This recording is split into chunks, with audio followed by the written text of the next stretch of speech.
6:30 बजे का समय मुकर्रर किया गया है। कार्यकर्ताओं को पीएम संबोधित करेंगे शाम 6:30 बजे।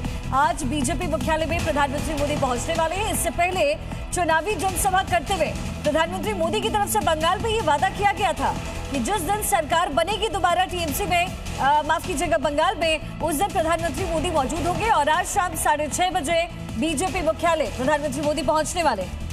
चुनाव दर चुनाव जैसे जैसे बीजेपी चुनाव जीत दर्ज करती जा रही है और हमने देखा है कि बीजेपी मुख्यालय में प्रधानमंत्री का संबोधन होता है पार्टी के कार्यकर्ताओं में जोश भरने के लिए और आगे की चुनाव की तैयारियों के लिए जुटने के लिए। कहते हैं कि बीजेपी 24/7 पॉलिटिक्स करती है। बीजेपी की जो माइक्रो लेवल जो उसकी स्ट्रैटेजी होती है उसका कमाल दिखता है। पन्ना प्रमुख से लेकर के ब्लॉक और बूथ लेवल पर जो उसके कार्यकर्ता कई महीनों से जो काम करते हैं उसका असर जो बीजेपी मानती है वो हमें दिखता है। और इस बार भी बंगाल में बीजेपी ने उसी लिहाज से काफी मेहनत की। बिल्कुल, और आरएसएस हार्डकोर तरीके से जैसे माइक्रो मैनेजमेंट करती है उसका अंदाजा भी आप इन आंकड़ों से लगा सकते हैं। 94 पर इस समय टीएमसी सिमट कर रह गई है। वहीं बीजेपी का आंकड़ा बढ़ता हुआ 194 तक पहुंच गया। इसी बीच बड़ी खबर, बैरकपुर में काउंटिंग के दौरान जमकर हंगामा हुआ है। बीजेपी और टीएमसी कार्यकर्ता यहां आज भी भिड़ते हुए नजर आए हैं।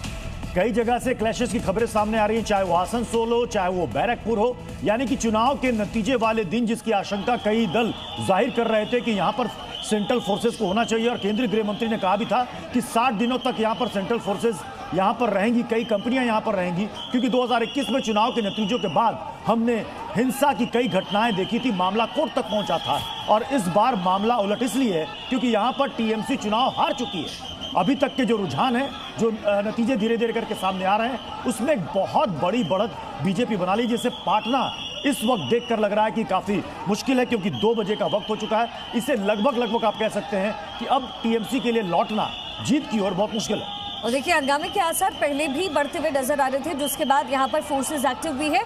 कुछ अलग अलग तस्वीरें हम आपको दिखा रहे हैं। एक तो नंबर गेम में कैसे बीजेपी बढ़त बनाती हुई नजर आ रही है वो आपको दिख रहा है। वहीं दूसरी तरफ आसनसोल से भी तस्वीर है जहाँ पर बीजेपी और टीएमसी कार्यकर्ता आपस में भिड़ते हुए नजर आए हैं। फोर्सेज वहां पर तैनात, लोगों को समझाते बुझाते लोग नजर आ रहे हैं। तो पश्चिम बंगाल से 2 तस्वीरें हैं, एक तो जश्न की तस्वीर, वहीं हालत थोड़े से गंभीर होते हुए नजर आ रहे हैं। वहीं कोलकाता में ममता के घर के आगे जो नारे हैं वो लगाए जा रहे हैं और ये नारे हैं जय श्री राम के।